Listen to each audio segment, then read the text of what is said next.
Greetings, YouTube. Goblin Slayer asked me an interesting question. How do we bring back dinosaurs? Now, of course, one of the obvious tropes to do that is time travel. But time travel is essentially impossible. It's a nice trope, but if you're going to look at the laws of physics, as long as we're going to stay in the relativistic universe, it's just not going to work. We're not going to hop back in time and grab some eggs and pop in back into our time. It's just not going to function. There are, under some very narrow circumstances, the possibility of having something that's very similar to what people think of as time travel, but it's not going to work in this instance. Essentially, it could only work from the moment of the machine's creation into the future. Couldn't go into the past. And then, again, under very narrow circumstances. So that's kind of out. He discounts the Jurassic Park method because that was a combination of damaged genetic material and present amphibian genetic material, and then things take off from there. And I can understand why that's an argument, because you're not actually looking at genuine dinosaurs. You're looking at some kind of hybrid creature. Though, of course, in the Jurassic Park films, they're just dinosaurs, as we imagine them to be based on the fossils that we have discovered. So that's kind of out of the question too.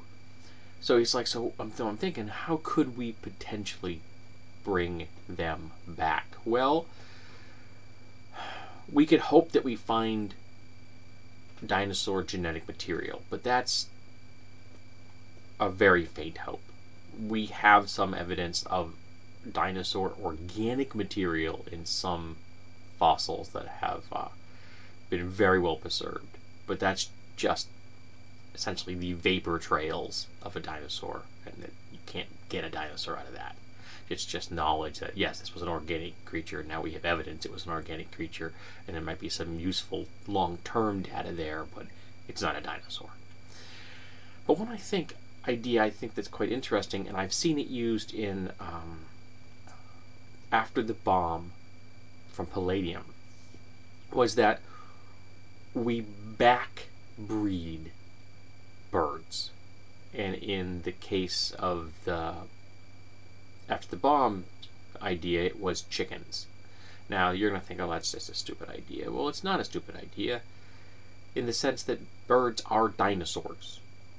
And they've actually done research using chickens they actually added artificial tails to chickens, not surgically, just like strap them on with tape and such, so that the chicken would have a tail in the back, and that changed the gait of the chicken, so they could then get an idea of how a dinosaur would move in a bipedal manner, which is kind of cool and readily repeatable, and it's not hard to strap something to a chicken's butt.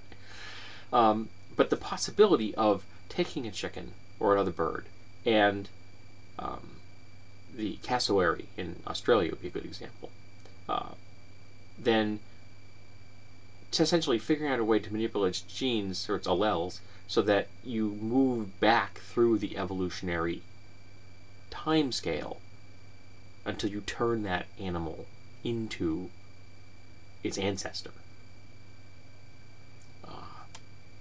Far-fetched, difficult, but because the bird is a dinosaur, I think it falls into the realm of the conceivable.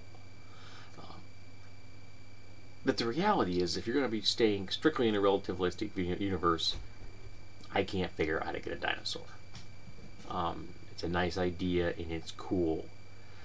I think that down the line, you may be able to genetically create creatures that would look and fit the skeletal structures that we have found,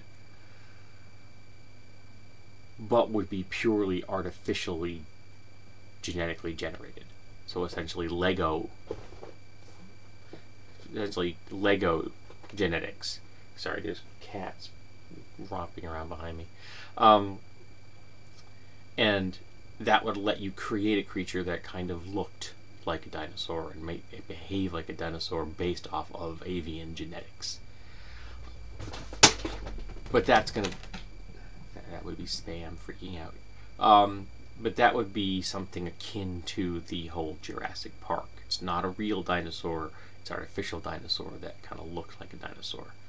But other than genetically backtracing a bird, as I just mentioned, I can't think of any way to get a dinosaur in our world. So, I'm asking the people who are watching this video, how do we get dinosaurs?